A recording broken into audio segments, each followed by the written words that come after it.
Ether दिग्गज की Dastak, BitMine ने स्टेकिंग शुरू करने के लिए जमा किए 219 मिलियन। संस्थागत क्रिप्टो प्रबंधन के लिए एक नए युग का संकेत देते हुए प्रमुख इथेरियम ट्रेजरी फर्म बिटमाइन ने आधिकारिक तौर पर अपनी विशाल ईथर होल्डिंग्स की स्टेकिंग शुरू कर दी है। ऑन-चेन डेटा से पता चलता है कि कंपनी ने रविवार को इथेरियम के प्रूफ ऑफ स्टेक अनुबंध में लगभग 74,880 ईटीएच जमा किए, जिसका मूल्य लगभग $219 मिलियन है। आर्खम और उद्योग विश्लेषकों द्वारा ट्रैक किए गए लेनदेन में बिटमाइन से जुड़े कई वॉलेट्स ने बैच डिपॉजिट अनुबंध के फंड भेजा। यह प्रक्रिया संस्थागत स्तर की स्टेकिंग की पहचान है, जिसे नेटवर्क को सुरक्षित करने के लिए आवश्यक हजारों व्यक्तिगत वैलिडेटर्स को तैनात करने से पहले बड़ी पूंजी को इकट्ठा करने के लिए डिज़ाइन किया गया है। ऑन-चेन विश्लेषक MCDN ने कहा, बिटमाइन ने आखिरकार ब्याज आय अर्जित करने के लिए अपने पास रखे ईटीएच को स्टेक करने का प्रयास शुरू कर दिया है। फर्म की वर्तमान ट्रेजरी 4.066 मिलियन ईटीएच के चौंका देने वाले आंकड़े तक पहुंच गई है।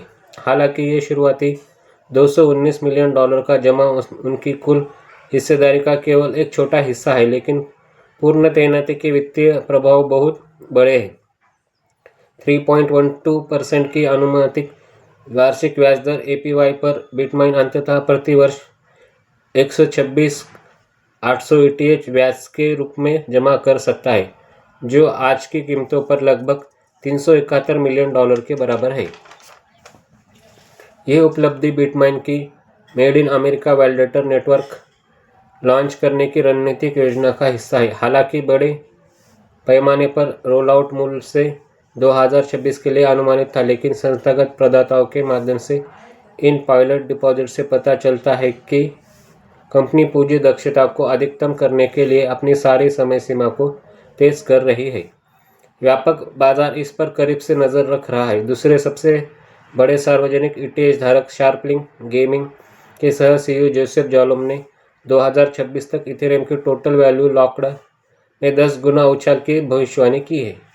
वे स्टेबल कॉइन बाजार के 500 मिलियन तक पहुंचने की उम्मीद को इसका प्राथमिक कारण बताते हैं। एक निष्क्रिय धारक से एक सक्रिय नेटवर्क भागीदार के रूप में बदलकर बिटमाइन केवल लाभ नहीं कमा रहा है, वह संस्थागत वित्त के लिए इथेरियम की स्थिति को आधारभूत परत के रूप में मजबूत कर रहा है।